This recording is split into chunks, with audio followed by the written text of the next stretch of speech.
Ceci est un livre audio autogénéré par Google. Préface. Laissez le terrain dicter sa loi.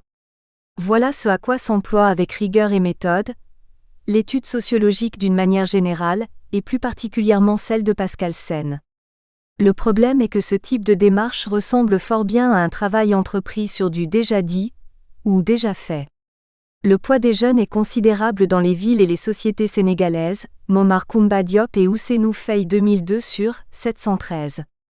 Selon certains résultats d'enquêtes récents, les moins de 20 ans représentent 55% de la population totale. À propos des enfants des rues, bien des lecteurs se souviennent des ouvrages parus sur le même sujet et des prises de parole condamnant la paupérisation des enfants et les stratégies de survie qu'ils développent. Rosalie Adouayi Diop 2010 sur 23, Aminata Sofol 2003. Une partie de la population s'exprime depuis longtemps, mais ne s'affiche pas véritablement au grand jour devant les tenants de l'aile dure. Ce fait, au premier abord paradoxal, est lié directement au rejet de la responsabilité personnelle et collective. Rien ne semble bouger. Que Pascal Sen ait repris et amplifié ce thème n'a rien de surprenant. Son objectif est de mieux cerner les différentes implications d'une action qui continue d'être posée comme un absolu partagé par un grand nombre d'acteurs et leurs complices, mais dont les murmures divergent d'un individu à un autre lorsqu'il est placé à l'ombre des médias. Ce qu'il faut craindre, c'est que les avertissements des spécialistes en sciences sociales soient toujours méconnus des décideurs politiques et économiques, alors même qu'on pourrait éviter certaines pathologies sociales. La vérité est que l'on ne comprend pas le comportement de certains groupes sociaux qui, à cause de leurs appétits économiques, politiques, voire électoralistes, persistent dans leurs pratiques et tentent de se faire un nom dans le débat social. En fait, ces pratiques et discours jugent non les détracteurs mais leurs auteurs. C'est pour ne pas dissimuler cette incompréhension et cette confusion que Pascal Sen tente de délivrer un discours cohérent sur la question juvénile au Sénégal. L'étude de l'aumône est intégrée à l'analyse de l'environnement urbain des enfants avec cette affirmation centrale. Quand on parle des enfants des rues, il faut préciser qu'il s'agit des enfants que la culture sociale de l'aumône maintient dans le sous-développement mental et économique. Les contours de son ouvrage sont bien définis. On y retrouve les acteurs de la vie familiale et éducative. On y retrouve également les décideurs politiques et économiques, et les responsables religieux. Voilà pourquoi l'auteur affirme qu'au Sénégal, la persistance du phénomène des enfants des rues est un phénomène social total qui touche tous les domaines de la vie sociale. C'est de cet argument anthropologique et sociologique de Marcel Mauss que procèdent, depuis l'observation jusqu'au modèle d'analyse, tous les chapitres du livre de Sen dont il est possible de discerner un ordre. Les explications les plus couramment avancées sont de trois types. La première explication concerne l'attitude de cœur et de pasteur de l'auteur. L'ouvrage de l'abbé Sen résulte d'un projet longuement préparé. Son parcours théorique, en effet, reflète d'une certaine manière l'évolution des différentes responsabilités ecclésiales qu'il a exercées. Sa trajectoire est également appuyée par des années de travail pastoral, où il a été attentif aux conditions de vie des populations de la région de Kaolack et actuellement, dans la région de Kaffrine où il exerce depuis son retour d'études à Rome. Mais pour arriver à capitaliser l'ensemble de ses années d'expérience sur le terrain, l'auteur a relevé le défi de combiner la pratique pastorale et l'activité intellectuelle. Pascal Sen est prêtre de l'Église catholique, incariné dans le diocèse de Kaolack. De ce point de vue, l'usage du vocabulaire et des références bibliques dans l'ouvrage est inséparable de la représentation générale de la mission ecclésiale. Une autre motivation qui n'est pas la moindre, écrit-il, est d'ordre spirituel et prend sa source dans les paroles de Jésus. Tout ce que vous aurez fait à l'un de ces petits d'entre mes frères, c'est à moi que vous l'avez fait. Mt 25, 35-40. Georges Ballandier avait montré l'ancrage du discours et de la formation primaire dans la personnalité d'un auteur. Les discours anciens sont pour une part façonnés dans les moules anciens à tel point qu'on a pu nier l'existence d'un langage révolutionnaire spécifique. Georges Ballandier 1970/37. À la tradition ballandiérienne, Sen emprunte l'idée de la solidarité de fait établie entre le parcours du chercheur et ses centres d'intérêt. Les deux réalités évoquées précédemment ne semblent pas différer de ce qui est développé dans l'ouvrage. Ceci se comprend bien dans la mesure où il va sans dire que la formation de nouvelles générations de prêtres, de dirigeants des communautés et groupes d'individus et la mise en place des moyens pour soutenir leurs initiatives, nécessite au préalable une connaissance à la fois vaste et précise du terrain dans lequel ils travaillent. La deuxième explication est de type phénoménologique. Sen offre au public de lecteurs une œuvre dont l'objectif est de s'interroger sur le phénomène des enfants des rues, sur leur travail, et sur les pratiques dont certains groupes sociaux sont les promoteurs. Les choses sont telles qu'elles se présentent, des constatations d'évidence, des lois objectives. Le chercheur les trouve et ne les modifie pas, il s'en sert comme base objective à sa réflexion. L'injustice sociale subie par les enfants des rues, écrit encore Pascal Sen, est le pathos principal qui nous a motivés pour ce travail de recherche. Socialement et humainement, ne pas s'occuper des enfants comporte plusieurs risques pour l'équilibre d'un pays. Le phénomène des enfants des rues est un fait urbain, qui révèle une plaie sociale qui a gangréné toute la société sénégalaise. Nous sommes ainsi en présence d'un phénomène dont les conséquences ne sont plus à démontrer. Dans ce cas, l'ouvrage est un véritable programme de revendication des droits de l'enfant. L'auteur ne se contente pas seulement de dénoncer le tort causé aux enfants des rues, le silence de l'État et la complicité des parents, il exprime aussi clairement la ligne globale de pensée et d'action, aider à la construction d'un futur social meilleur en défendant les droits des enfants. Dans la dernière partie conclusive, Sen envisage des possibilités de changement. Plusieurs propositions sont envisageables. Entrer dans l'ambiance du problème des enfants des rues et déterminer les enfants cibles, soigner et nourrir les enfants, créer des centres de métiers, défendre les droits de l'enfant, etc. Son réalisme le conduit à étudier les conditions à partir desquelles il peut réguler un fait urbain, qui révèle une plaie sociale qui a gangréné toute la société sénégalaise. La troisième explication est intellectuelle et scientifique. Une fois affirmé la ville comme laboratoire sociologique de sa recherche, l'auteur s'intéresse aux contraintes des centres dominateurs pour discerner la dépendance et la servitude. J. Monsieur accent aigu L à 1983 sur 219. Il n'hésite pas à affirmer qu'une étude de la situation des enfants dans la ville de Kaolack permet de décrire le cadre urbain et le champ social dans lesquels ils vivent, et de déceler d'autres problèmes sociaux urbains attenants. Le livre ne se présente pas seulement comme une construction sociale de la réalité, Peter Berger et Thomas Luckman 2014, mais comme une triangulation d'intérêts scientifiques mutuellement avantageux. La confrontation des valeurs culturelles et religieuses, objet d'étude de Pascal Sen, est un sujet qui n'est pas seulement et immédiatement sociologique. Même s'il touche plusieurs domaines contigus au champ de cette discipline, il aborde des thèmes plus larges et concurrents des sciences humaines et apporte une définition dynamique du concept d'aumône qui intègre les facteurs spatio-temporels, les composantes politiques, économiques, sociales et environnementales. L'objectivation des variables choisies subjectivement ne réduit pas la portée argumentaire. Le concept central de l'hypothèse qu'est l'aumône offre un cadre d'interprétation suffisamment opérationnel pour comprendre les misères des enfants des rues. Sa mise en perspective théorique permet, par le dépassement qu'elle implique, de distinguer l'homme de science et le médecin des âmes et des corps, l'activité académique et les occupations personnelles. L'aumône devient alors sociétale et définie par l'auteur comme un facteur qui favorise les relations au sein de la société, une prescription religieuse qui nourrit un paradoxe dans la vie sociale et religieuse sénégalaise. L'articulation entre les logiques de l'aumône et les enfants des rues constitue un nouveau modèle théorique pour appréhender cette vie sociale. L'intention de l'auteur ici est de construire l'aumône comme un objet sociologique. Son approche est abordée à partir de plusieurs institutions religieuses, étatiques, politiques et familiales.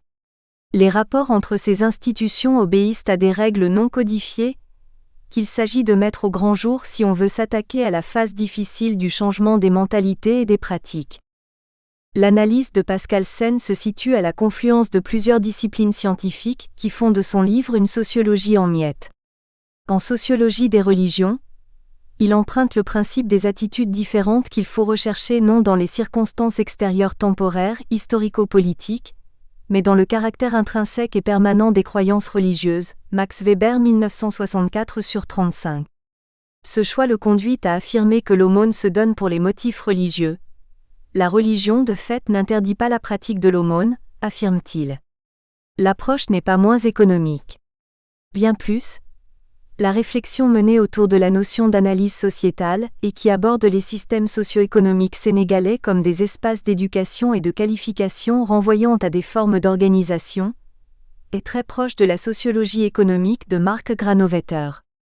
La politique, l'éducation et la famille ne sont pas en reste lorsque l'auteur parle des familles en difficulté quotidienne, des écoles coraniques et d'apathie sociale des institutions politiques et éducatives.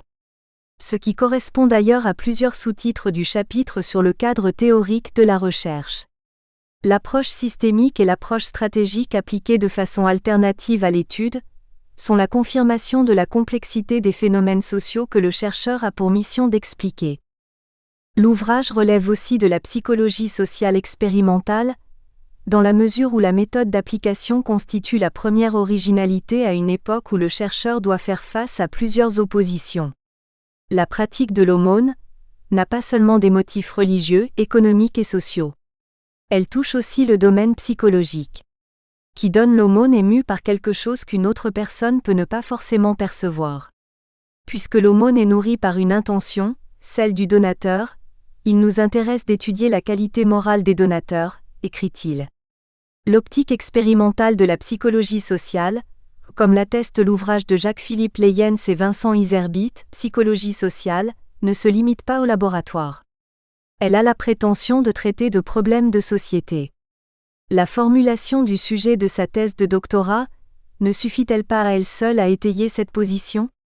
Du point de vue de la connaissance, le lecteur, dans la partie de l'analyse des données de l'enquête, prend vite conscience que les enfants des rues ne sont pas des idiots culturels.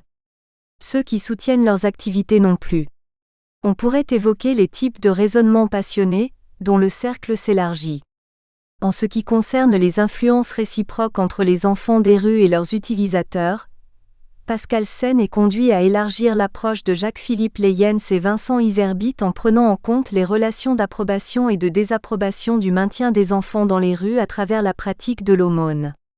Ce qui fait que lorsque Jacques-Philippe Leyens et Vincent Iserbyt partent des situations particulières pour tirer des conclusions particulières, Pascal Sen utilise une approche différenciée, partant des situations générales. C'est le côté holiste et durkheimien de son livre.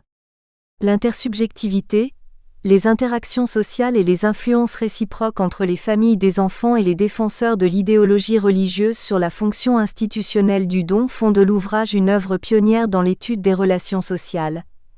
Chaque chef de famille et de clan, chaque individu doit entrer dans le réseau des dons pour se tailler une place dans la société. Avec les conditions de vie précaires dans lesquelles se trouvent plusieurs catégories des enfants des rues, ceux qui veulent pratiquer l'idéal de l'aumône découvrent son usage polysémique, les stratégies de survie, les effets pervers d'un système religieux et d'une organisation sociale, les tabous qu'il faut avoir le courage de dénoncer un jour. Cet appel trouve écho chez le sociologue en lutte permanente contre la fausse positivité de l'ordre et du discours. Il pèse de tout son poids du côté de l'ombre, de l'interdit, des exploités, des colonisés. Il n'y a pas de neutralité possible entre celui qui domine et celui qui est dominé.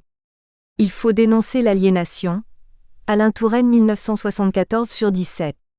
L'aumône est déformée et détournée de ses objectifs d'entraide, de charité et de solidarité. On la croyait développer un système de relations sociales et répondre à l'accomplissement d'un devoir. Elle devient plutôt un motif de plaisir et une superstition qu'on cherche à renouveler. Le bien d'autrui est une farce. Les enfants des rues en sont les premières victimes. Cette conclusion sera quelque peu décevante quand on la compare au courant de pensée, qui considère la religion comme l'âme de la société. Pourtant il faut bien repenser l'aumône et revenir à sa signification initiale, seule source de légitimité susceptible de freiner l'ascension aux extrêmes. Sans rien enlever à l'intérêt religieux ou théologique de faire l'aumône, ce livre s'efforce de proposer une autre option en suggérant de rompre avec l'instrumentalisation de cette pratique, la manière dont elle produit et augmente le nombre d'enfants des rues. Le lecteur résidant au Sénégal se retrouve dans la description des faits, même s'il ne s'y plaît pas. Le livre de Pascal Sen est à la fois proche et différent de la problématique des enfants des rues de son pays natal. L'essentiel de ces analyses peut s'étendre aux autres couches défavorisées de la population et à d'autres régions du continent africain. En effet, étudier les enfants des rues dans l'optique sociologique de la pratique de l'aumône montre à quel point cette théorie véhicule une représentation conservatrice du monde. La spécificité du travail d'investigation de l'auteur réside dans l'autosuffisance de cette même théorie. Celle de la culture sociale de l'aumône doit articuler sous un même paradigme le courant du don et le courant de rupture avec le renforcement des mécanismes d'exclusion, particulièrement de maintien des enfants des rues, victimes des violences et réduits à la mendicité. Aucune raison ne s'oppose à un tel projet, quand il faut répondre aux exigences du sens de l'autre et d'une jeunesse marginalisée. Il faut simplement être humain jusqu'au bout. Le discours des hommes politiques et des guides religieux doit aussi être social et prendre en compte les nouvelles situations de conflictualité, les réalités complexes des enfants des rues dont le nombre augmente à cause des pratiques biaisées de l'aumône. Une œuvre scientifique ne réussit jamais à clore les débats ouverts sur les positions qu'elle défend. Celle de Pascal Sen n'est pas une exception.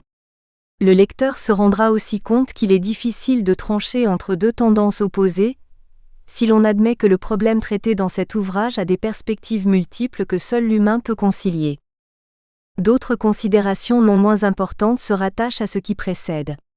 Publier les résultats d'une recherche en thèse de doctorat constitue un projet des plus difficiles, non qu'on ne puisse faire la synthèse de ses propres travaux, mais parce qu'on n'a plus droit au silence de la plume.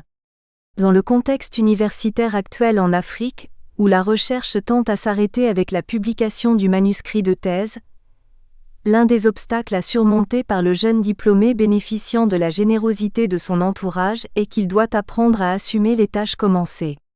Recherche, enseignement et publication vont de pair. Le développement d'un pays passe aussi par le développement de la recherche scientifique. Un champ d'investigation illimité s'offre à la sociologie urbaine. Ramené au propos de l'auteur de Culture sociale de l'aumône et phénomène des enfants des rues au Sénégal, cette dernière remarque renvoie au principe d'opération réflexive continuelle sur la délicate question de la signification et des droits de l'enfant. Jean-Claude Angoula, directeur du Centre Saint-Augustin de Dakar, CSAD, Institut de philosophie et de théologie. Introduction. Cette étude est le résultat des recherches en thèse de sociologie dont le titre initial était « Étude psychosociale de la dynamique de l'aumône dans la situation des enfants des rues au Sénégal ». Elle prend particulièrement pour contexte la ville de Kaolack. Le phénomène des enfants des rues est mondial. Cependant, les pays pauvres sont plus marqués par le problème qui a des manifestations différentes, selon les réalités politiques, culturelles et religieuses des régions dans lesquelles vivent ces enfants. Problématiques et hypothèses. En ce qui concerne le Sénégal, le phénomène des enfants des rues est un vrai défi pour l'action sociale dans la mesure où les multiples efforts d'éradication des organisations de défense des droits de l'enfant s'ajoutent aux recherches des hommes de science. Les échecs interpellent sans nul doute toutes les personnes qui s'intéressent au bien-être des individus habitant la ville.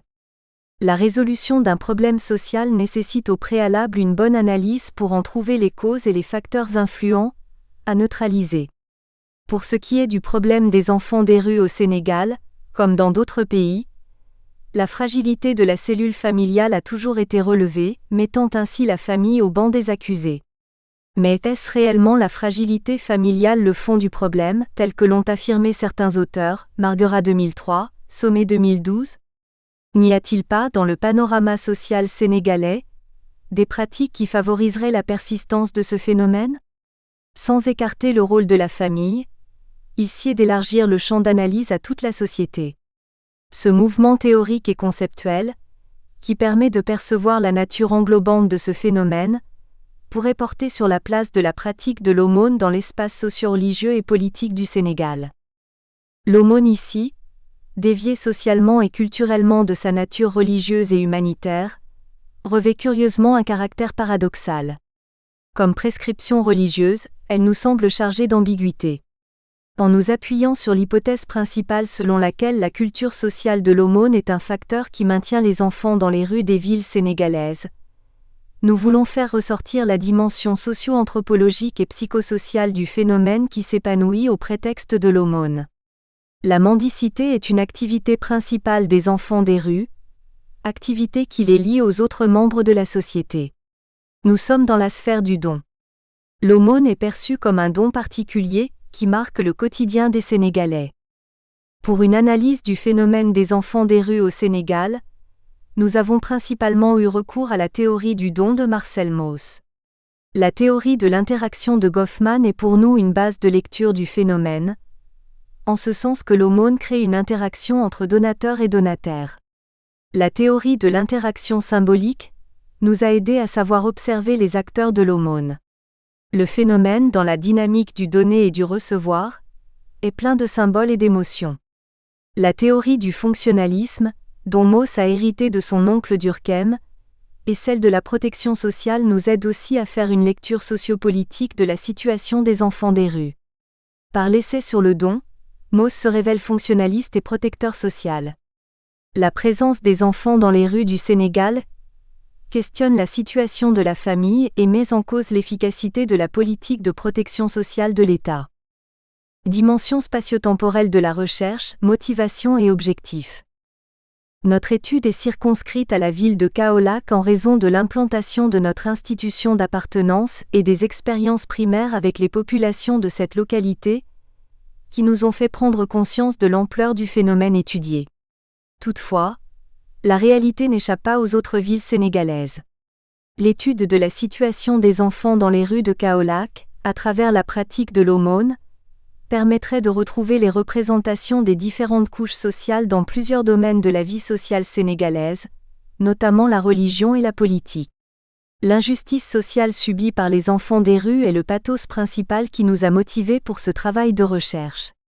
Socialement et humainement, ne pas s'occuper des enfants comporte plusieurs risques pour l'équilibre d'un pays. À cette motivation principale s'ajoute une motivation d'ordre intellectuel. La ville est un laboratoire sociologique que nous prenons pour base de recherche. Une étude de leur situation dans la ville de Kaolack nous permet de décrire le cadre urbain et le champ social dans lesquels ils vivent, et de déceler d'autres problèmes sociaux urbains attenants. Une autre motivation qui n'est pas la moindre, est d'ordre spirituel et prend sa source dans les paroles de Jésus. Tout ce que vous aurez fait à l'un de ces petits d'entre mes frères, c'est à moi que vous l'avez fait. Mt 25, 35-40. Nous restons toutefois marqués par une motivation psychologique du fait que durant notre enfance, nous avions beaucoup d'amis talibés qui n'étaient pas cependant des enfants des rues. Leur école était toute proche de notre maison à Ndofane-Laghem, commune faisant partie aujourd'hui de la région administrative de Kaolack. Les beaux chants arabes qu'ils exécutaient et les jeux avec eux durant leurs heures de récréation nous ont marqués et restent pour nous un trésor. L'objectif principal de notre recherche est de faire un diagnostic critique de ce phénomène, d'analyser leur mode de vie, de cerner la place qu'occupe le jeu, du donner et du recevoir qu'anime la réalité de l'aumône. Nous avons cherché à comprendre profondément la dynamique du phénomène, à proposer des solutions pour restituer à l'enfant ses droits. Puisque plusieurs enfants qui sont l'avenir sont négligés dans nos villes sénégalaises, l'avenir de notre pays nous inquiète. Nous voulons également contribuer à la construction d'un futur social meilleur en défendant les droits des enfants. Dans le but de maximiser nos chances de recueillir assez d'informations, nous avons opté pour une recherche à la fois quantitative et qualitative. Un questionnaire adressé aux différents types d'enfants des rues de la ville de Kaolack nous a permis de mesurer la gravité de leur situation. Nous avons procédé surtout qualitativement par des interviews avec un guide d'entretien, des observations directes et participantes, des récits de vie, des prises de photos pour entrer dans l'ambiance de leur vie. Le phénomène des enfants des rues est un fait urbain, qui révèle une plaie sociale gangrénant toute la société sénégalaise. En le soumettant à la réflexion globale, nous avons aussi l'intention de répondre aux défis du développement des populations des milieux urbains. Première partie, chapitre introductif. 1. Cadre de la recherche. Ce chapitre a pour but de scruter les contours de notre sujet d'étude, afin de donner des renseignements sur la situation des enfants des rues au Sénégal et dans d'autres pays du monde. Par une approche descriptive, il soulève la problématique des enfants des rues au Sénégal.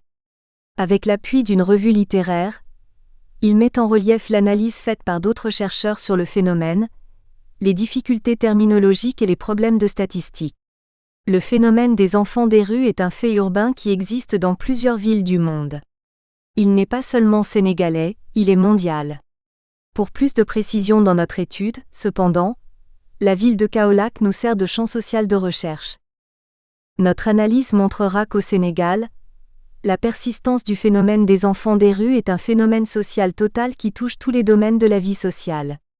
Il met en évidence les failles du système éducatif, dénonce le non-respect du droit des enfants, décrit le manque de protection sociale et laisse entrevoir la dégradation de la cellule familiale. La culture sociale de l'aumône entretient un paradoxe dans le tissu socio-religieux et ne laisse pas la possibilité d'une révolution contre le phénomène des enfants des rues.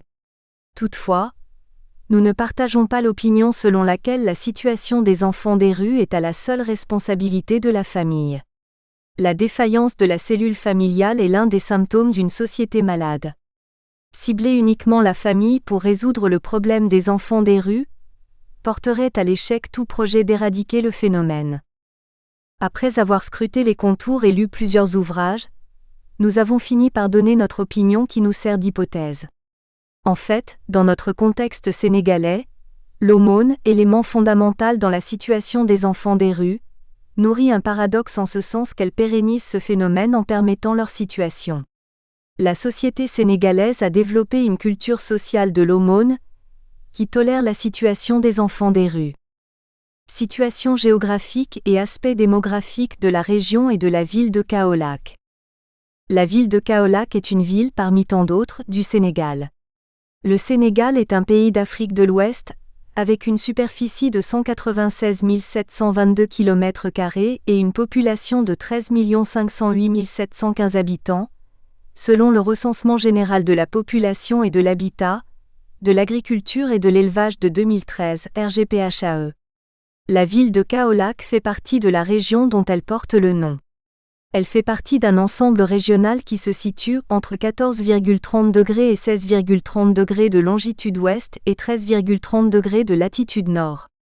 La région de Kaolack se trouve entre la zone sahélienne sud et la zone soudanienne nord. Elle s'étend sur 5 557 km², ANSDSRSD Kaolack 2011/17. Après plusieurs découpages administratifs depuis 1984, la région comprend aujourd'hui les départements de Nioro, Guinguinéo et Kaolack. Sa population en 2010 était de 795 906 habitants. La région est majoritairement rurale, avec 543 839 habitants en zone rurale en 2011. Avec 11 grandes mosquées, l'islam pratiqué par 97% de la population est la religion dominante. Les autres religions présentes dans la région sont le christianisme, 1,8% et l'animisme. ANSDSRSD Kaolack 2011/18. La commune de Kaolack, érigée en 1917 selon ONUHABITAT 2009/7, est aujourd'hui un chef-lieu de département. Le département de Kaolack s'étend sur 1880 km², avec une population de 400 049 habitants et une densité de 213 habitants km². La population de la commune, dont la superficie est de 14 514 hectares, est de 188 929 habitants. Au niveau régional, la population est très jeune. En effet, les moins de 21 ans représentent 61,2% de la population totale. 471 631 jeunes font la population de 0 à 19 ans. La pyramide des âges est caractérisée par une base très large qui contraste avec un sommet rétréci, ANSDSRSD Kaolack 2011/22-23. Le taux d'accroissement naturel entre 2002 et 2006 est de 2,2%. Le nombre moyen d'enfants par femme est de 5,9%. La jeunesse de la population, vue en termes de capital humain futur, est un atout pour le développement. Les aspects économiques, transport, agriculture, commerce et industrie. La ville de Kaolack est une ville carrefour avec un réseau routier important, qui débouche vers les autres régions du pays. Le commerce est l'une des activités les plus importantes de la région et de la ville, avec la présence d'un port de pêche et des usines d'exploitation de sel ravitaillant le Mali et exportant vers la Côte d'Ivoire. La commune de Kaolack bénéficie d'équipements commerciaux. Un marché central, 8 marchés de quartier, 2 gares routières, un abattoir, 20 rues commerçantes, 2 principaux hôtels. ONUHABITAT 2009/11. L'ensemble de ces marchés et de ces gares, où vont les enfants des rues pour mendier, fait partie de ce que nous appelons la géographie de la mendicité. Face au commerce, l'agriculture demeure l'activité principale. Elle occupe 75% de la population. La population est essentiellement rurale, avec 68,3% de la population régionale, ANSDSRSD Kaolack 2011/18-23. La région de Kaolack fait d'ailleurs partie du bassin arachidier du Sénégal. Le mil, le riz, le sorgho, le maïs, le manioc, les pastèques et le niébé y sont cultivés.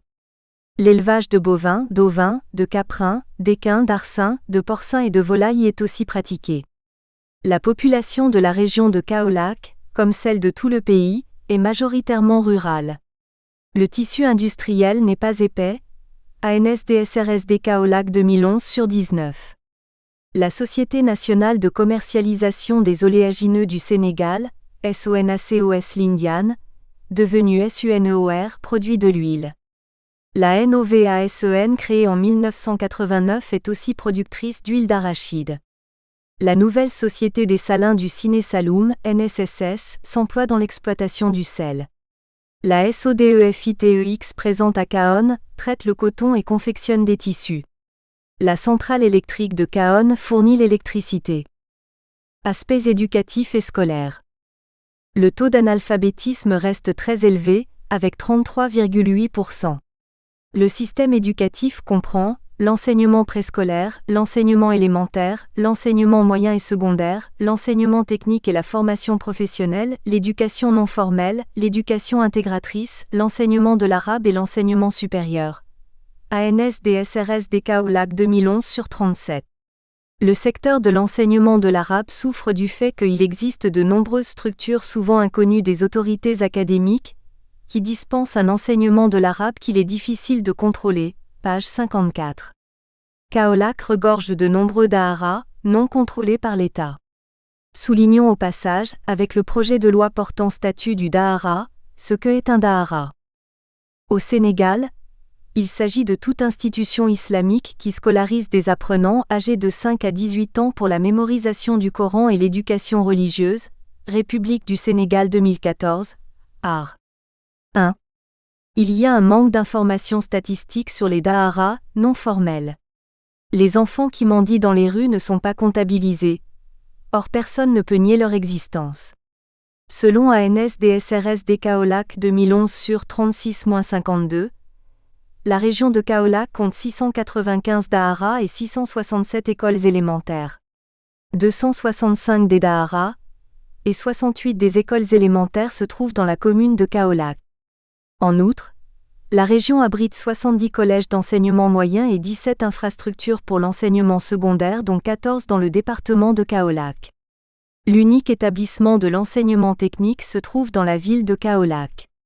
184 centres féminins de couture, de restauration et sections artisanales, dont 146 dans le département de Kaolack, sont au service de la scolarisation de filles. La région compte 80 structures de prise en charge de la petite enfance en 2010, contre 84 en 2009, ainsi réparties. 26 publiques, cases des tout-petits, écoles maternelles, 38 garderies privées et 16 garderies communautaires, page 37. La ville de Kaolack, avec ses 24 quartiers, ONUHABITAT 2009/10, est un champ social complexe où se déroule un théâtre quotidien d'enfants des rues. Description du problème. Le problème des enfants des rues est un fait urbain, c'est-à-dire un phénomène propre à la ville. Mais comment le décrire ? Un fait urbain. Tel un laboratoire sociologique, la ville est faite de groupes et de faits sociaux complexes. Les personnes s'y activent, interagissent, cherchent à satisfaire leurs besoins, expriment leur joie et leur peine. Kaolack est une ville grouillante de monde. Comme les autres villes du Sénégal, Kaolack vit son quotidien avec des problèmes d'ordre économique, culturel et social. Oui, c'est étonnant la ville. La vie y va de complication en complication, soulignait Sofol 2003/16.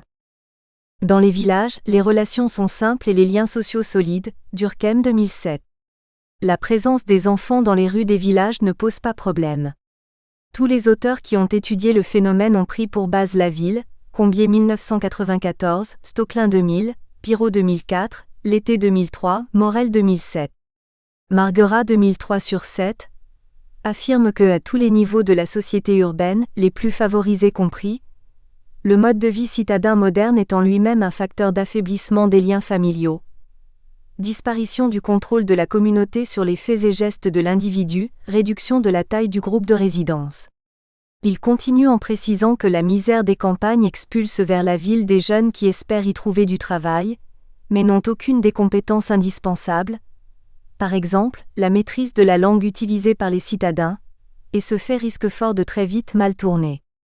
Tout en étant un problème qui a surtout pour contexte la ville est cependant loin d'être la seule cause dans la fuite de certains enfants. Le problème est complexe puisque sa sociogenèse déborde le lieu où il s'épanouit. Le phénomène des enfants en divagation dans les rues à Kaolack est un problème criard assez particulier. Une observation de la circulation des personnes dans la ville de Kaolack laisse entrevoir le nombre impressionnant d'enfants qui parcourent les artères de la ville. La situation est encore plus frappante quand se lit le contraste aux heures d'entrée ou de descente des classes. Les enfants de beaux habits vêtus, sacs d'écolier en main partent ou descendent de l'école. Ils croisent des enfants des rues de leur âge, Batou, Fall 2003 à la main, mal habillés et sans sandales, qui en grand ou petit groupe, divaguent dans les rues, les marchés, les garages, en quête d'aumône. La scène est paradoxale et révèle une inégalité sociale dont souffrent les enfants des rues. Dans la ville de Kaolack se déroule le théâtre d'un véritable malaise social. Une plaie sociale. Que des enfants soient tout le temps dans la rue, c'est un grand problème social. La rue n'est certainement pas leur place. Ce phénomène n'a fait que durer, cette plaie sociale ne date pas d'aujourd'hui. Nous l'appelons plaie sociale, parce que plusieurs enfants éléments précieux pour le devenir de la société sont négligés. Le phénomène peut d'ailleurs être qualifié d'hémorragie sociale, puisque des familles n'arrivent plus à contenir leurs enfants. Le problème, en outre, semble échapper aux statistiques. Les nombreuses nuées de petits mendiants en haillons sont pour la plupart exploités par des adultes. Un drame social qui se déroule sous nos yeux et qui évolue devant l'indifférence des populations. Comment ne pas avoir des frissons en les voyant marcher sous la pluie pieds nus, fouiller les immondices après la pluie? Leur grand nombre effraie. Que se passe-t-il pour qu'autant d'enfants soient dans de pareilles situations?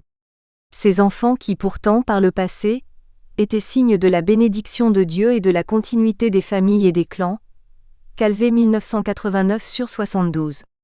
La place et le rôle conférés à l'enfant dans la société africaine traditionnelle se trouvent aujourd'hui bousculés par des facteurs tels que l'urbanisation rapide, l'explosion démographique, la crise économique et celle de la famille, associée à d'autres plus spécifiquement culturelles.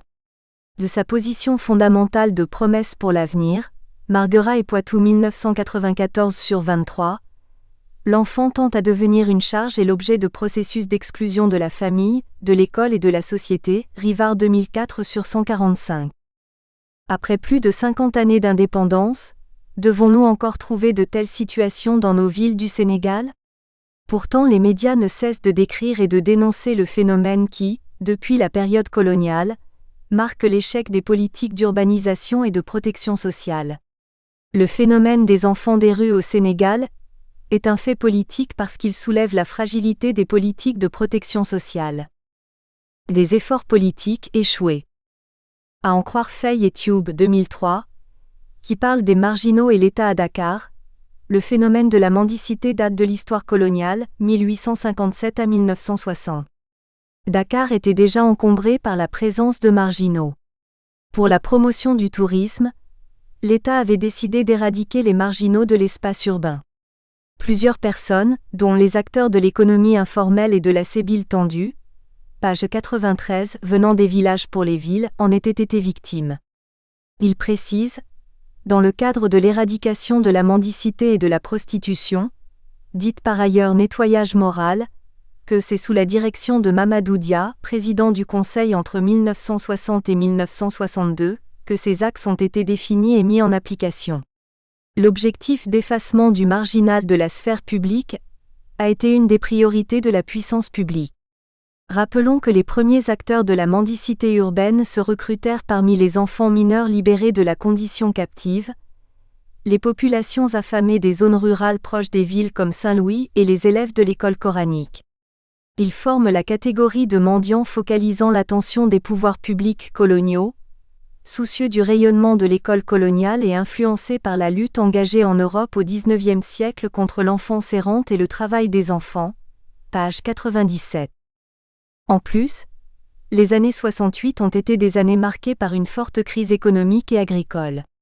Une série de sécheresses avait occasionné un grand exode rural.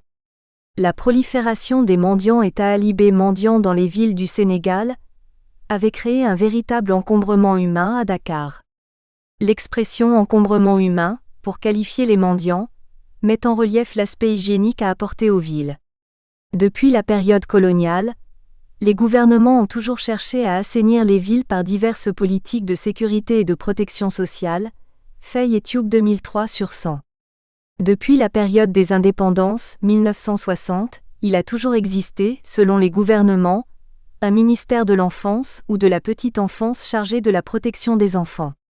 Les mécanismes qui ont été mis en place témoignent de la volonté de l'État sénégalais de veiller au devenir de l'enfant. Il s'agit du Plan national d'action de l'enfant adopté en 1991, du Parlement des enfants qui tient chaque année une session, de l'institution de la Journée de l'enfant africain, de l'institution du Gala annuel de l'enfant, du Comité national de suivi des objectifs du sommet de l'enfance. Mais malgré tout, elles ont une faible efficacité du fait de l'absence d'une vision cohérente, SAR 2011/13. Le phénomène est encore plus persistant et plus d'actualité dans les villes du Sénégal, où le droit continue à être bafoué. Un problème de droit et de protection sociale. Selon le Dictionnaire des droits de l'homme, si les besoins de l'enfant sont multiples, deux d'entre eux paraissent particulièrement fondamentaux pour permettre son développement, son rattachement à une famille et le maintien des liens avec ses deux parents et le respect de son droit à l'éducation. Goutte Noire 2008, SV Enfants. Or, plusieurs enfants dans les rues de Kaolack sont exclus de la chorégraphie de leur famille et vivent de mendicité.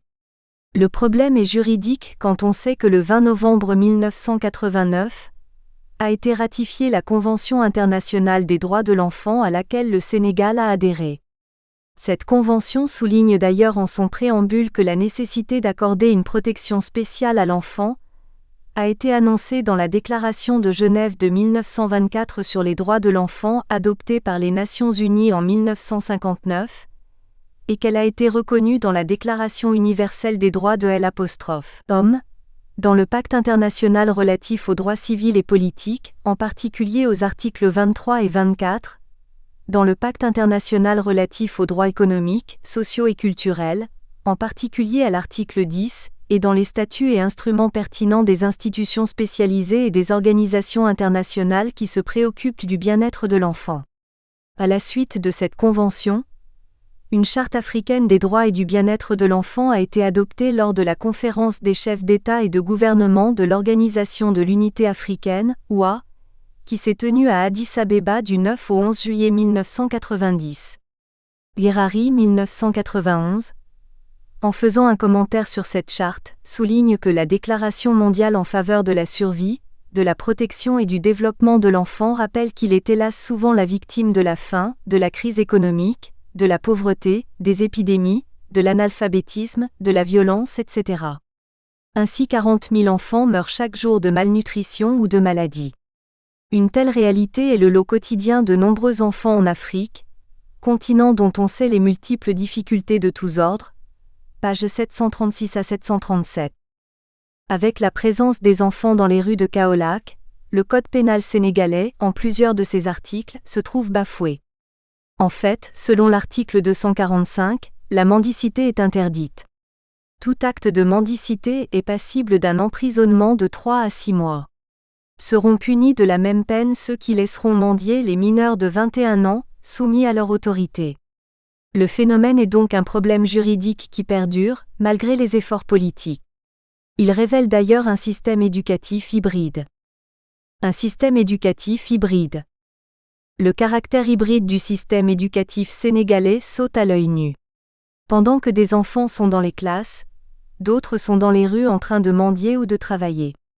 D'autres encore, dans des maisons inachevées, assis sur des nattes ou à même le sol, apprennent le Coran. Le Sénégal, comme bien d'autres pays africains, vit un système éducatif hybride qui est l'expression d'un désordre social. Meyer-Bisch 2012/10 se pose la question suivante. Dans quelle mesure le système éducatif sénégalais est-il, en tant que système hybride, en mesure d'assurer l'effectivité du droit à l'éducation, compte tenu des entraves actuelles liées aux diverses dimensions de la pauvreté? La situation hybride, Daoust 2012, qui ne favorise pas un accouchement collectif, Kizerbo 1990, éducationnel, est assez grave pour un équilibre social et un avenir meilleur du pays.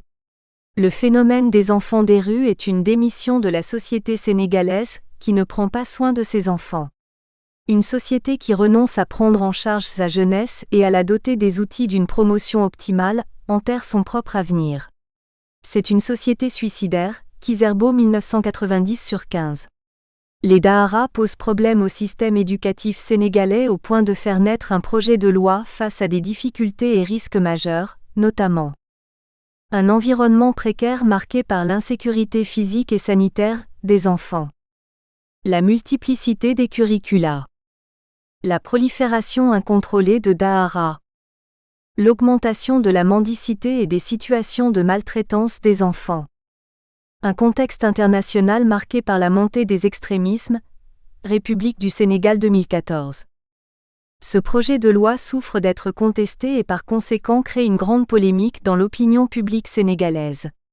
Des marabouts, des maîtres coraniques et des citoyens sénégalais le rejettent tout simplement. En attendant, dans ce débat sans issue, le nombre d'enfants des rues augmente et pose davantage un problème de statistiques. Un problème de statistiques, la guerre des chiffres. Le problème des statistiques, Ouangré et Maïga, 2008/20, le souligne en se référant aux chiffres de l'ONU. Le nombre des enfants de la rue est estimé par l'ONU et l'UNICEF à environ 100 millions dans le monde, dont la moitié dans le seul continent sud-américain, 25 à 30 millions en Asie et autant en Afrique et en Europe orientale. Les pays en développement sont davantage confrontés à ce problème dans un contexte de crise multiforme. Les statistiques sur le problème des enfants de la rue au niveau mondial laissent un flou. Au niveau sénégalais, les auteurs ne s'entendent pas sur leur nombre.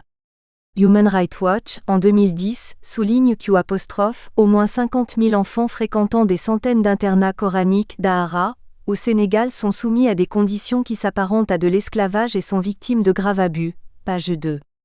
Alouzier 2005/10-11 avance qu'en 1977, un recensement effectué par le secrétariat à une promotion humaine indiquerait le chiffre de 6300 talibés mendiants âgés de 6 à 14 ans pour la ville de Dakar.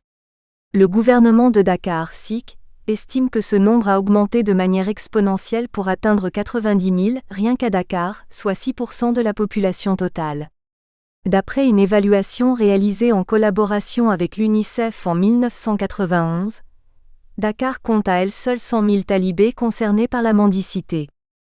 Par ailleurs, Fay 2014/8-10, dans le cadre d'un colloque organisé en 2014 à l'université Cheikh Anta de Dakar, évoque la problématique des enfants de rue au Sénégal en mettant en exergue l'ampleur du phénomène avec des faits et chiffres alarmants. Nous ne comprenons pas de telles différences statistiques. Dia 2013 précise qu'il y a une guerre des chiffres. L'effectif des talibés, dit-il, constitue de nos jours un véritable casse-tête, une véritable guerre des chiffres qui varie d'une institution à une autre, d'une ONG à une autre, d'une association à une autre, etc. Les estimations peuvent souvent varier du simple au triple. Le thème de l'enfance touchant une corde sensible dans l'opinion publique, surtout celle publique internationale, les leaders d'ONG exagèrent les effectifs des talibés de manière à faire augmenter les financements.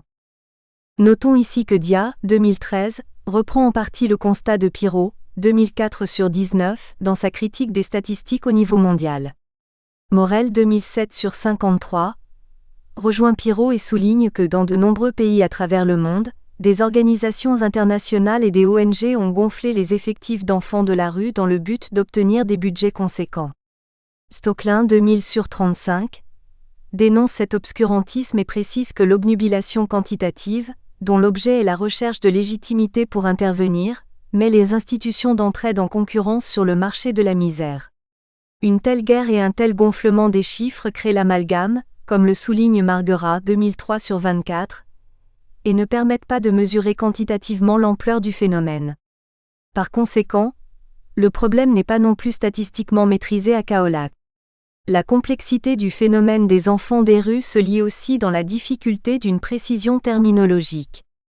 Revue de la littérature.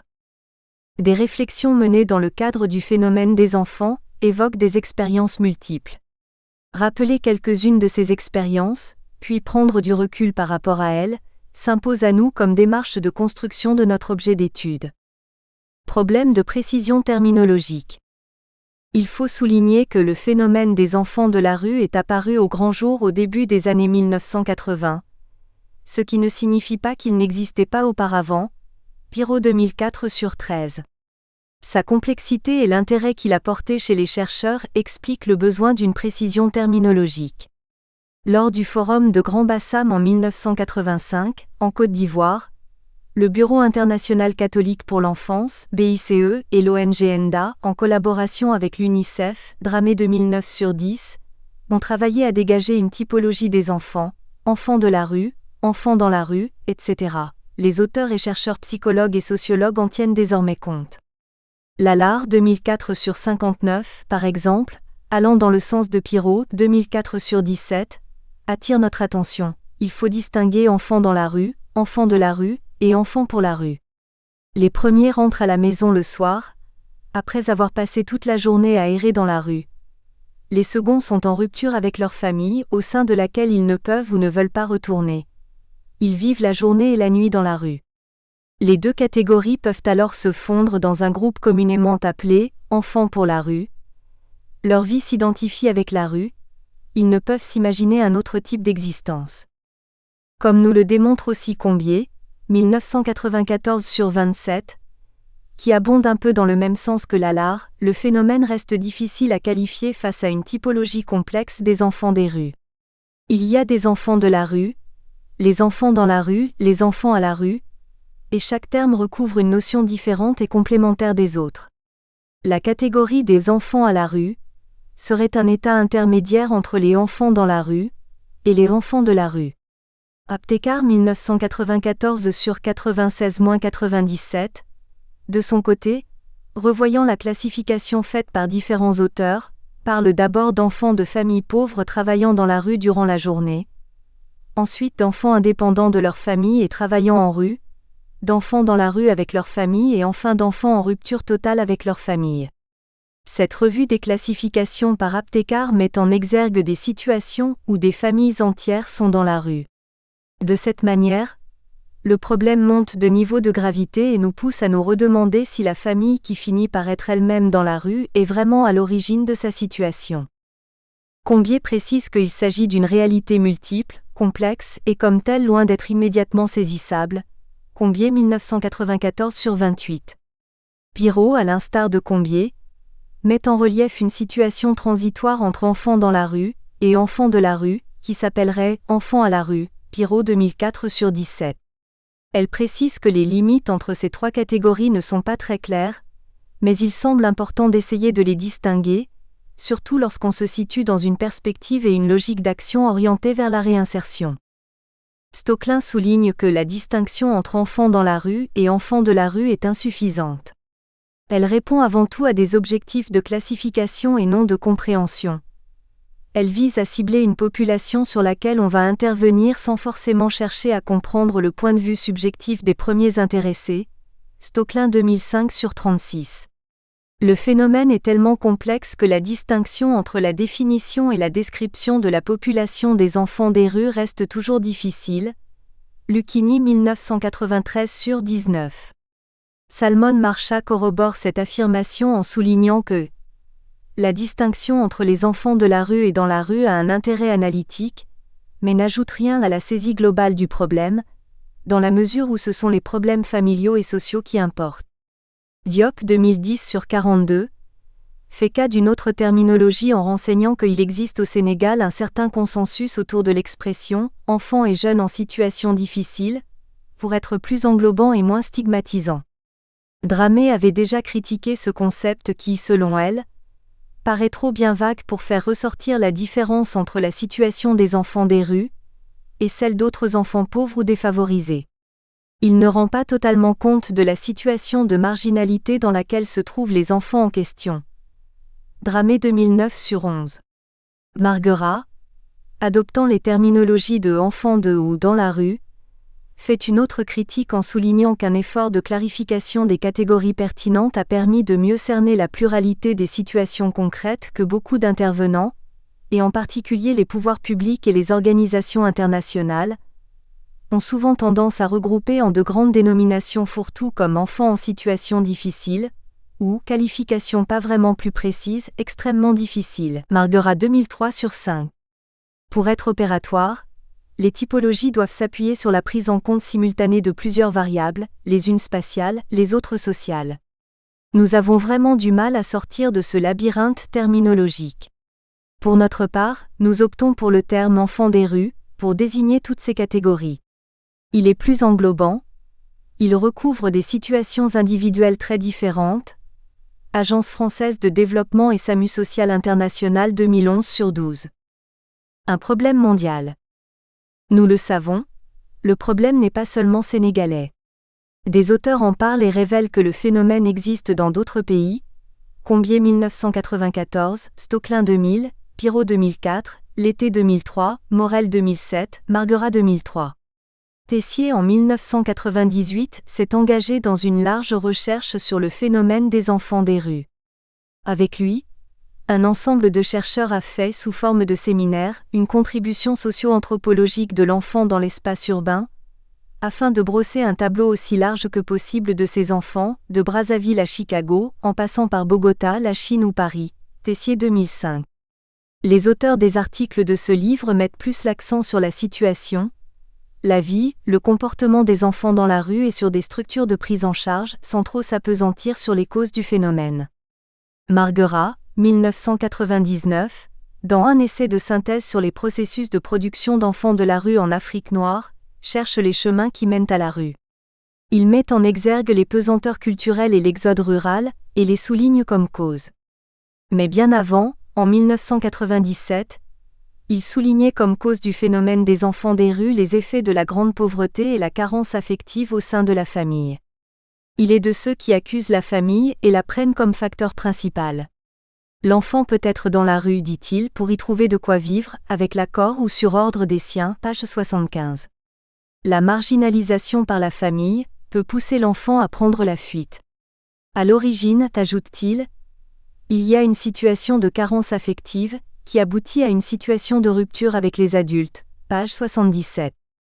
Malgré les pesanteurs culturelles et l'exode rural dont il a parlé, Marguerat voit dans la famille le cœur du problème.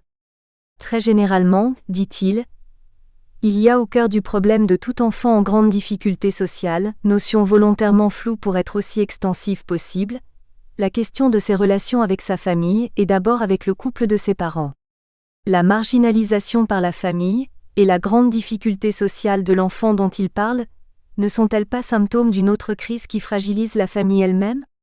Nous abondons plutôt dans le sens de Wangré et Maïga, 2008/39, qui, dans une étude sur les enfants de rue en Afrique, ont pris le cas des enfants des rues du Burkina Faso. La problématique des enfants vivant dans la rue, écrivent-ils, est inséparablement liée à un contexte microsocial. Effritement des rapports communautaires et familiaux, paupérisation accrue des populations et des campagnes. La famille, fragilisée, connaît alors un déracinement et une désunion assez profonds. Selon eux, l'environnement familial est en mutation, ce qui provoque ainsi la crise et la présence d'enfants dans la rue. Curieusement, après avoir souligné les effritements communautaires et la paupérisation, ils pointent du doigt la famille et l'irresponsabilité parentale et disent « La pauvreté est une chose, l'engagement et la responsabilité d'un parent en sont une autre. » La pauvreté n'est pas une notion nouvelle, ni un mal nouveau. Elle a toujours existé à travers les générations. Des parents pauvres ont pu assumer leurs responsabilités de père et de mère. Ils ont su donner une orientation positive à leur progéniture. C'est la question de la dignité humaine et de l'irresponsabilité qui est soulevée ici, page 46. Devant cette affirmation de Wangre et Maiga, une question nous habite. Peut-on vraiment soutenir que la pauvreté n'affaiblit pas la responsabilité et l'engagement d'un parent envers ses enfants? Salmon Marcha 2004 sur 129. En faisant une étude de la situation des enfants des rues à Abidjan, souligne que la situation économique des familles des enfants de la rue semble caractérisée par la pauvreté. Plus de la moitié des mères sont sans profession, 53%. Les autres ont de petits commerces, travaillent dans les champs pour aider la famille. Les pères sont pour la plupart des agriculteurs, 26,1%, ou des commerçants informels, 13%. Ils font donc partie des couches les plus pauvres de la population de la Côte d'Ivoire. Sans pointer du doigt la famille, il met en exergue un ensemble de facteurs possibles tels que la guerre, la misère, la volonté de vivre comme un grand frère qui a réussi en ville, un décès, la migration, un manque affectif, pages 147 à 149. La pluralité des causes qu'il avance peut embrouiller et ne pas permettre de trouver la racine principale du problème pour lutter véritablement contre le phénomène en Côte d'Ivoire. Combier, 1994 sur 26, dans une étude sur la vie des enfants des rues en Mauritanie, est convaincu que la majorité des enfants qui viennent dans la rue sont issus de familles éclatées. Ils n'ont pas supporté l'abandon initial de la mère, du père, de la personne qui leur était la plus chère, ou l'arrachement au monde de l'enfance que représente un déracinement brutal comme celui de l'Exode. Elle continue son affirmation en précisant qu'une misère trop lourde à vivre peut conduire une famille à l'éclatement. Sans parler de la guerre, page 27. Tout en partageant la vie de Combier, nous nous posons la question, d'où viendrait la misère et la guerre? Pirot, dans une étude des enfants des rues d'Afrique centrale, souligne que les enfants sont avant tout les victimes d'une défaillance de leur cellule familiale. La genèse du phénomène est avant tout à rechercher dans la structure de la cellule familiale, Pirot 2004 sur 67. Nous ne partageons pas tellement l'avis de Pirot. Les enfants ne seraient-ils pas victimes d'une défaillance extra-familiale qui aurait gangréné la cellule familiale? La famille serait-elle à elle seule la genèse de sa propre défaillance? Morel 2007. En faisant une étude comparative du phénomène dans deux villes distantes, ne nous éclaire pas trop sur les causes de la présence des enfants dans les rues à Yaoundé et à Antananarivo. Elle parle de la vie quotidienne dans les deux villes et met en exergue la cherté de la vie et la fragilité économique. Dans son étude, elle finit par accuser la destruction familiale en ces termes: on devient enfant de la rue. Le départ est progressif, l'initiation se fait par à-coups. La famille est le premier lieu où l'enfant fait l'expérience de la violence entre l'éclatement du couple, la déstructuration de la relation parent-enfant et la paupérisation et le déclassement social généralisé. À force de coups et d'insultes, selon sa personnalité, l'enfant part. Il quitte un domicile et rompt ses attaches avec son quartier.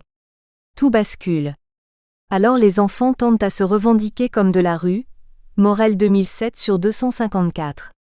La majeure partie des auteurs affirment que le problème naît toujours de la famille. Voyons ce que les auteurs disent des enfants des rues au Sénégal. Carence littéraire sur le phénomène au Sénégal. Au Sénégal, peu d'auteurs ont écrit sur le problème des enfants des rues. Le chercheur qui s'intéresse au phénomène des enfants des rues au Sénégal est frappé par la rareté de la littérature le concernant, qui contraste avec sa visibilité croissante dans l'espace public. Dramé 2008 sur 19. Sofol 1983, dans La Grève des battus, aborde le phénomène de manière plus générale. La mendicité, que l'auteur prend pour thème central, n'est pas une activité propre aux seuls enfants des rues.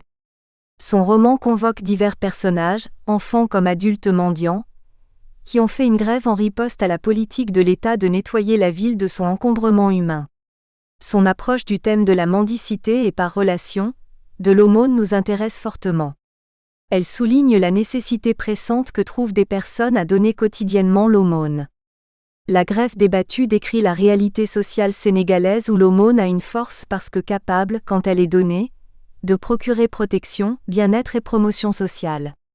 Kane, 1961, dans un récit, nous gratifie d'une autobiographie.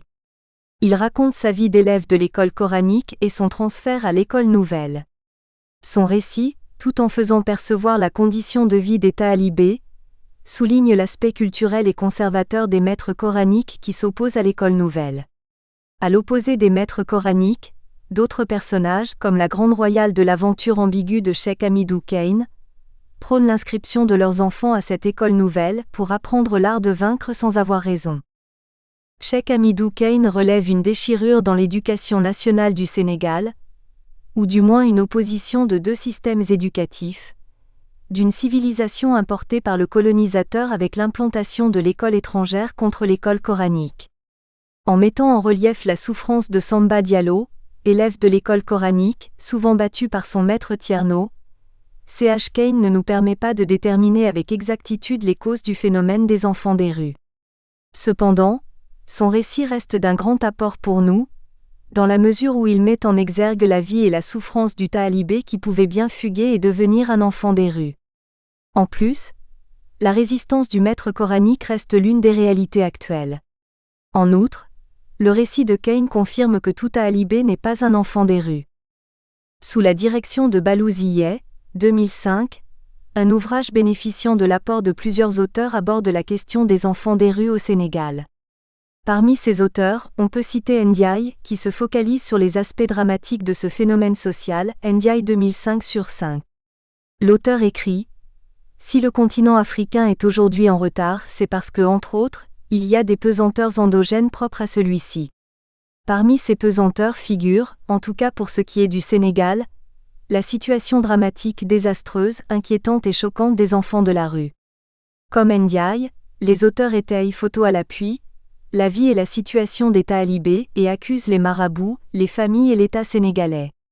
Toutefois, leurs accusations ne laissent pas apparaître la cause principale qui permettrait de mener une action sociale efficace. Dans le cadre d'une étude de la protection sociale de l'enfance au Sénégal, Dieng dénonce le fait que les enfants, loin d'être suffisamment pris en charge sur le plan de la santé, de la nutrition et de l'éducation, sont en pratique très peu protégés. Leurs droits sont souvent méconnus ou ignorés. Ils sont victimes de l'exclusion et deviennent des enfants de la rue, des mendiants, des travailleurs sexuellement abusés, en conflit avec la loi, etc. Dieng 2008/21. Des ONG présentes au Sénégal ont fait des enquêtes sur la vie des enfants des rues. Devant une carence de recherche sur le problème, leurs écrits nous sont d'un grand appui. Comme le souligne Rivard, les organisations internationales s'imposent dans la littérature en tant que groupe d'acteurs collectifs qui produisent un discours et des pratiques, Rivard 2004/128. Dramé insiste sur le cas de SAMU Social de Dakar qui, en août 2008, grâce à un partenariat financier avec l'UNICEF au Sénégal et à un partenariat scientifique avec le SAMU Social International, s'est engagé sur une durée de 18 mois à mener une étude sur les enfants des rues à Dakar, sur leurs origines et leur mode de vie. Dramé 2009/7. Elle met aussi l'accent sur leur mode d'arrivée dans la rue. Fragilisation de liens familiaux, fugue qui s'éternise, violence familiale et migration, attrait de la ville et de la rue. Comme d'autres auteurs ayant mené des études sur les causes et les conséquences du phénomène des enfants des rues, Dramé conclut que l'un des traits communs des enfants rencontrés par le SAMU social au Sénégal est la fragilité des liens qui les unissent à leur famille, au sens large du terme. Cette fragilité est le fruit d'une distanciation progressive et d'épreuves qui finissent par éloigner durablement les enfants de leur milieu familial. Dramé 2009/53. Human Rights Watch, qui en avril 2010 a fait le point sur le travail de terrain au Sénégal et en Guinée-Bissau, dénonce la situation des talibés mendiants victimes de toutes sortes de violences et vivant dans le dénuement total. Cette organisation critique la démission des parents, la fuite de responsabilité du gouvernement sénégalais et la maltraitance de la part des marabouts. En somme, selon plusieurs études comparées, la famille reste la principale accusée. Défaillance de la cellule familiale ? L'accusation faite à la famille par la plupart des auteurs comme étant la cause principale du phénomène des enfants des rues nous pousse à réfléchir encore et à nous poser des questions. Marguerat, dans une synthèse scientifique, affirme que les études sur les causes du phénomène dans les diverses situations analysées jusqu'ici aboutissent pratiquement toutes à la même conclusion. Ces enfants sont avant tout les victimes d'une défaillance de leurs cellules familiales, volontaire, surtout par l'instabilité conjugale, exacerbée en milieu urbain, mais aussi, parfois, du fait de diverses croyances stigmatisant un enfant porte-malheur, ou non, orphelin, réfugié des guerres ou des famines, dont les raisons peuvent être très variées dans les campagnes comme dans les villes. Marguerat 2003/271. Restant dans cette optique, Sommet abonde dans le même sens que Marguerat dans son analyse des enfants des rues au Burkina Faso. Selon lui, les enfants burkinabés naissent et grandissent en marge de la ville organisée. Beaucoup parmi eux perdent leurs repères familiaux et culturels. Sommet 2012/33-34. Le chômage chronique du chef de famille entraîne bien fréquemment une grande misère et affecte directement les enfants. D'autres causes comme la violence intraconjugale sont autant de facteurs de plus en plus fréquents dans les familles urbaines. Le journal l'Herald-Net, 2011, rapporte un commentaire de Cheikh Hamidou Kane qui, après avoir affirmé que les enfants de la rue sont assez révélateurs de l'échec de la société sénégalaise à garantir leurs droits, tels que... Nous espérons que vous avez apprécié cet aperçu. Pour continuer à écouter ce livre audio sur Google Play Livres, utilisez le lien dans la description de la vidéo.